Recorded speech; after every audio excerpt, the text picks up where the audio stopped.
In the name of the Father, and of the Son, and of the Holy Spirit.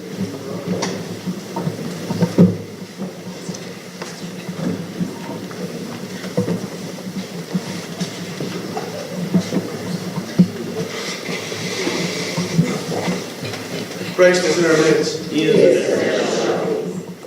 I have a very good question for you, because this question was just posed to me recently, and it covers this topic. It covers a lot of things for us. The question is, how can we, who are Orthodox Christians, maintain that Orthodox Christianity, like to be very serious about it, and in fact, to love it, to love it because we love Christ, and at the same time, love people who are not in the church. Like, for instance, why is there so much division?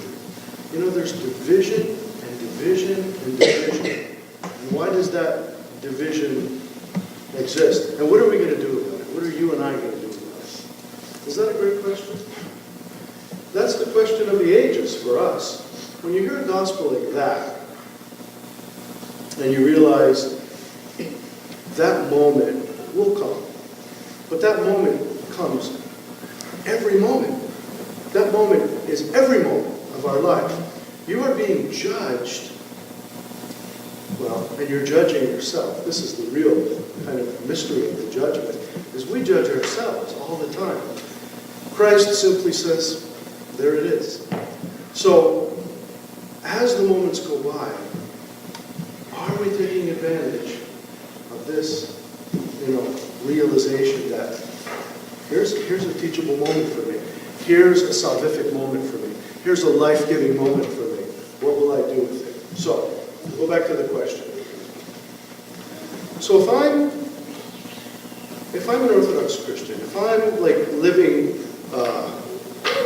Christianity, advanced Christianity, which this faith is, advanced Christianity, make no bones about it. And we're supposed to struggle with that and try to keep advancing and keep advancing. Like, for instance, that's what Great Lent is. It's a school. It's a school of advancement in this idea of how to love the way Christ loves, ultimately. So, as I ask myself the question, what does my faith mean in the context of the world? I have to be able to say, on the one hand, I never compromise my love for Christ. And that means I never compromise who I am as an Orthodox Christian. Like in the teaching, in the way of life, in the worship, in the prayer, in any aspect of who I am. On the other hand, to love completely indiscriminately the way Christ loves. No matter what people are doing, no matter what they're saying. Maybe at the very exact moment they're doing it to me.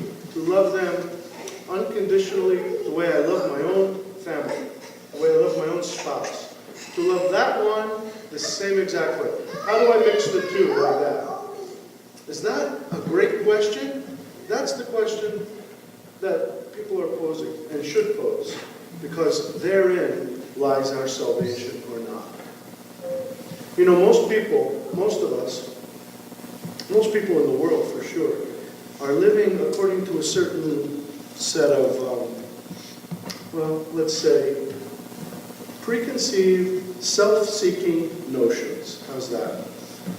Everybody sort of guards themselves. We guard ourselves. We are careful so that I don't get taken advantage of. We are careful to guard our families, to guard our possessions, to guard, whatever you're guarding, your peace, your time, your money, we do that all the time. The world, all the systems, certainly of this culture, are built on that. You go right down. Everything from the insurance system, to the security system, to the system. It's all about, being careful about that. But look what Christ says. Look what the Old Testament says. Even before the time of Christ. It says, don't be self-seeking. In other words, don't do harm, first of all, to other people because of seeking something for my own. Now that should be plenty right there to get a good start. In other words, I'm not going to go out of my way to protect myself at the expense of somebody else. Oh, we do it all the time. Sorry, I know I had to do this to you, basically. It's because I was protecting some other interest of mine. And you know, we can make a million examples of that.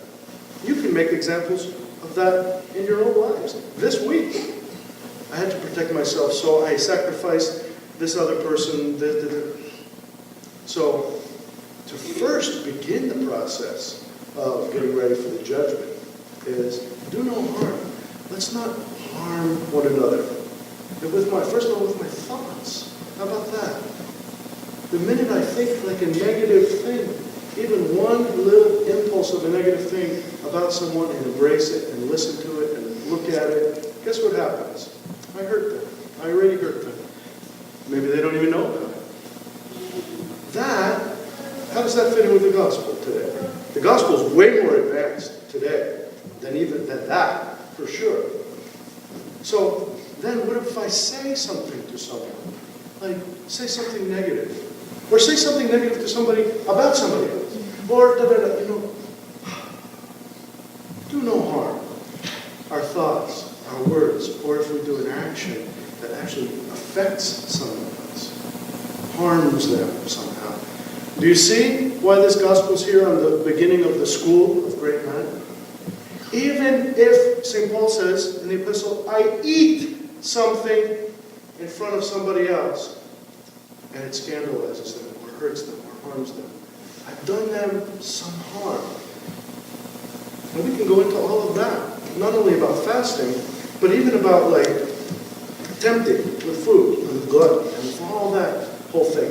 Just my eating could cause somebody to sin. Just eating something. You see? Why? I haven't, first of all, taken care of my neighbor and been very discreet with them, or careful with them, or loving toward them. And so I ate, and I didn't care about that. And just, who cares about what they're thinking about that? That's only the first step, the baby step. Do no harm. Do no harm. Because the judgment is about that, for sure. But look what Christ says in the gospel. It doesn't even mention, it's implied. Of course you're not going to do harm to others. I mean, people even say, I never killed anybody. I never went out of my way to, okay, that's fine. But what about the next? The more complete, the more perfect, the more holy, the saintly way of living, which is not only some things, not only more than some things, but how about everything is for God? Everything is for my neighbor. Instead of guarding and protecting, I open up the floodgates and say, here, if you want it, take it. Is this a crazy idea? This is advanced Christianity. This is what Jesus is teaching. There's a story of an old elderly monk who lived in a hut. I think it's Russia. And one time he came in from wherever he was doing, and there was somebody robbing him. Robbing the poor old guy. And of course, they were robbing like nothing, because there's nothing there, but they were taking whatever they could. And so he just caught him, startled him, unawares. And he sees, that, I'm caught. So he freezes, but then he darts out the door, just to get away, with his bag. Well, no, without the bag, he left it on. And guess what happened? The old man is running after him, chasing him down into the woods, holding the bag, saying, wait, you forgot your things. You forgot your things. Because, and legitimately, he no longer considered them his own. Those things would never bring him a blessing anymore. Why? Because the other person wanted them. Take that. This is what Christ teaches. This is what Christ does. He says, take my life if you want. Take my blood if you want. Because I want to give it to you so that you can have real life. Right? So if he can do that with his own life, with his own blood, what can we not give to one another? What can we not extend to each other? A little kindness. First of all, a little love, a little joy. And then all the other things that flow from that. Do you want this? Here, take it. Do you want me to spend an hour with you? Let's do it. You see, it's very advanced.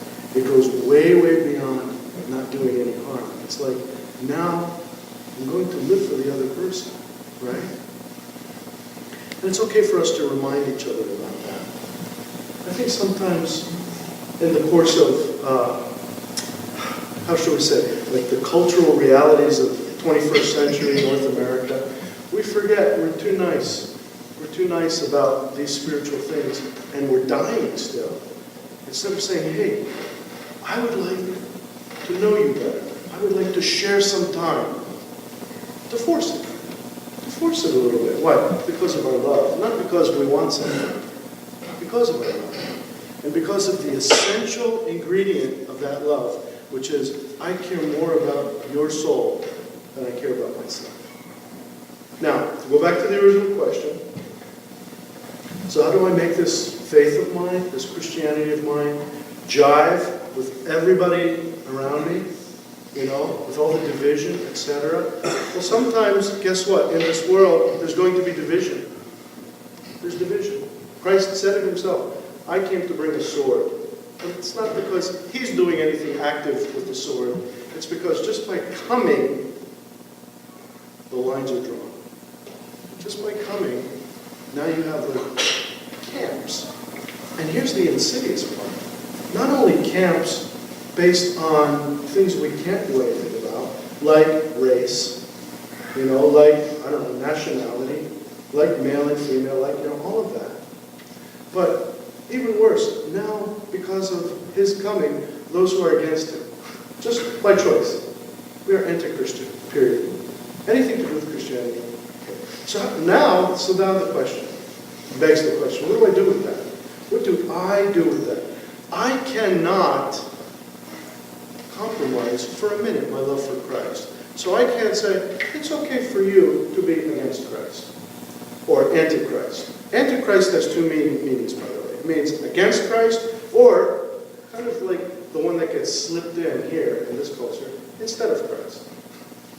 Oh yeah, that's way more palatable. Instead of Christ, I'll have this teaching. Or instead of Christ, I'll have, you know, a luxury yacht. Or instead of Christ, whatever. But it's antichrist. Both are antichrist. One is a different form than the other.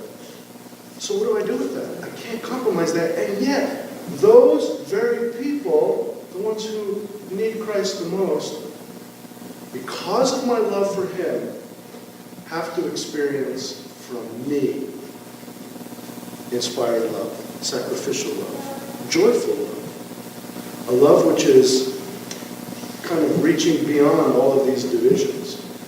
Can it get me dead? Yes. Maybe it should. Can it get me martyred? Can it get me, like, hurt somehow? Yes. Can it get people to be, like, offended at everything I do or whatever? Uh-huh. But at the same time, it doesn't give me the right to not be nice to them. To not be, like, loving towards them. When they're holding a knife, when they're doing... Yeah. This is advanced. Maybe we're not there yet. Not all of us. Maybe not me. I'm not there yet. I just came back from a land. And look what it's called. The Holy Land. The Holy Land. You know what happens in holy places? Like churches? In proximity to the Holy of Holies? Do you know what happens? The enemy stakes out every entrance to the place. And when people go there, he's ready to pounce. And he pounces. And then, depending on what we do with that, we either have a successful encounter or, experience with Christ, or not. We let distractions get in the way. It happens here in the church all the time. And it happens certainly in the Holy Land. You go to a place called the Holy Land, and you see really strong divisions. If you're looking at the cultural and the political realities, and the economic realities, and all the things that, in the world we're concerned with. This world is not going to be saved itself. The world is lost. Israel, as a land, is lost.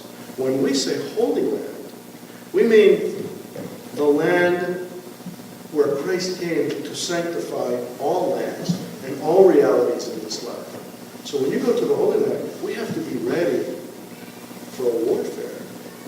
When you get baptized into the church, it's a declaration of war for a little baby. It's a declaration of war.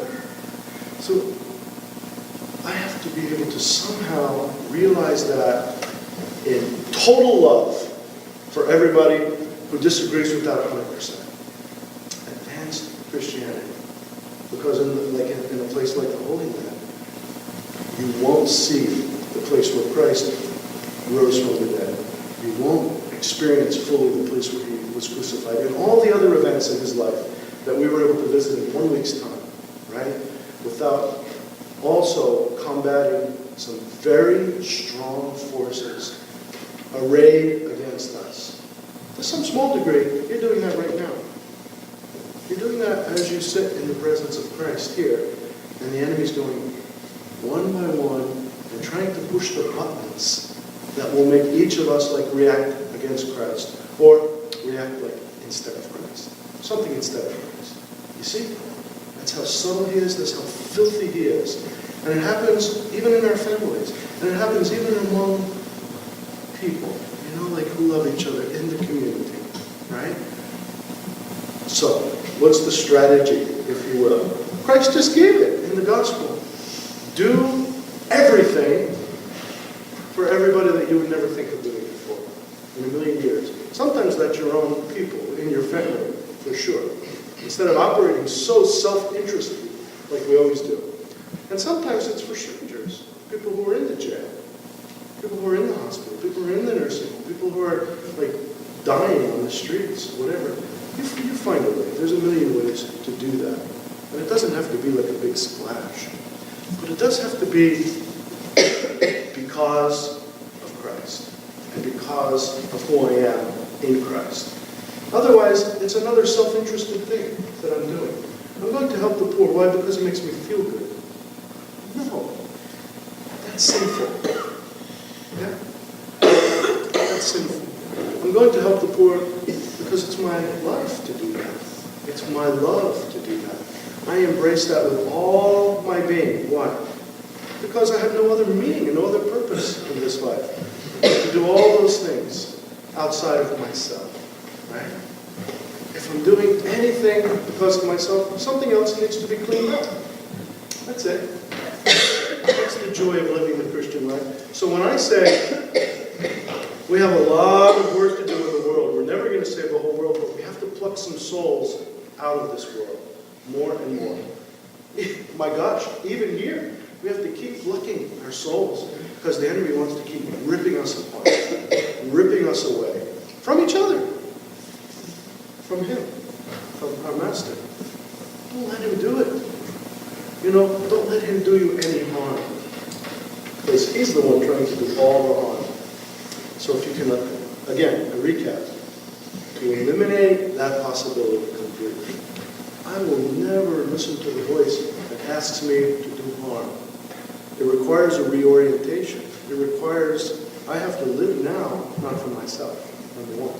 But see, then the advance is, now that I'm not living for myself, oh my gosh, the sky's the limit. Now I can live for others more and more and more, and not for myself. If you live that way, it looks to me, the way, just by looking at the lives of the saints, that no one can ever injure you, and you can never injure anyone. You'll always be at peace, in other words, even if people do things to you. And they will. Even if we do them to each other. And we do, unfortunately. Because we fall back into that first level, that low level of self-seeking. It's the way the enemy wants it designed since the fall. He says, just stay there. It's comfortable. Take care of yourself. It's very, very easy to do. And we listen to that. But whenever we bump our heads up, a little bit to get out of that, boom! Something comes to chop it off. Don't let it. I say, no. I know better now. This is for me, this is my 30-something Lent coming up, right? So we should start getting a little bit better at this and realize the attacks are coming. The attacks are coming. especially if I want something out of this. So don't go in with any expectations. I want this relationship to be okay. I want to, do so well with not eating the food. And guess what? You will plummet. That'll be the first thing that happens. I will fall. And the enemy will see to that. And you know what? Christ will allow it. And it should happen. Why? Because we still have too many expectations of ourselves. I want to do this, and I want to do that, and I want to be successful with this, and my Lent, I'm looking. Shh. Put your head down. Get ready for anything to happen. Expect anything and expect nothing. And then, when you go in, just say, by your grace alone, Lord, I can get through this and to the other side. And that's our general approach to life as well. Lent as a school for life. Lent as a little microcosm of this thing that we call life in this world. Right? You live that way. You don't focus so much on how I'm going to do or how I'm doing. You start living for others and serving them, including the way you eat. Try to look at fasting a little differently this year. Try to look at it as, what am I doing with my fasting for others? How am I scandalizing them or not scandalizing them? Or encouraging them? Like making them more alive? Just by how I'm eating. Something so simple as that. You see? If we live according to this kind of new way of thinking, which is actually an ancient way of thinking, your life will change. Our life will become something extraordinary and really alive. And that's why people always say, like, Lent, I hate when Lent is over, or I'm so glad Great Lent is here. Why? We're alive. We're more alive than ever. We are watchful. We're way more careful about everything, right? We stop loving ourselves so much. And that's good for us. Because that then becomes like a pattern, and you say, I can do that in the middle of July. I can do that in October as well. Why does it always have to be March? March is always like the only month where I'm really alive in the world. It's crazy. April and May are coming. I want to still be alive then. I don't want just like self-seek, the resurrection, the possible joy of Christ to bring around my own destruction. Because then I forget about others. Why? Because Christ is risen from the dead for me. See? Don't emphasize anything about myself at all. And you'll start getting this kind of universal joy that we all must have. Must have. If we're going to go into the next life with half a chance at this judgment. If you have that joy of just living in service to other people, this gospel will click and it'll pour over you and into your soul like a balm, like a healing balm. If not, it'll seem like drudgery, like, oh my gosh, I have to feed them, sort of listing all the things. It's still external to us. Why? Because we're still thinking about me. I have to do this. Don't think about that. Just love God. Just love them. And all the rest is like natural. All the rest is like living the kingdom of heaven already. You see? And then you won't be scratching your head saying, okay, what am I missing? What do I still need to do? What are the missing ingredients? Don't be anxious. Just be loving. How's that? Don't be anxious. Just be loving. So you can be Orthodox. You can be strong Christian and totally in love with every single person who comes into your path. If you practice that, you'll really be Orthodox. My gosh, you'll be like one of the elders, who anybody could come to them and they receive them with joy. A disciple who begs them for like a word, or somebody who comes to chop their head off. It doesn't even matter, you see, because the love emanates out of them. We're not worried about what's going on out here. Can we be like them? Not anxious, loving. And then the judgment can't touch us. We'll pass through it like gold through a fiery furnace, rather than like paper through a fiery furnace. It's a huge difference.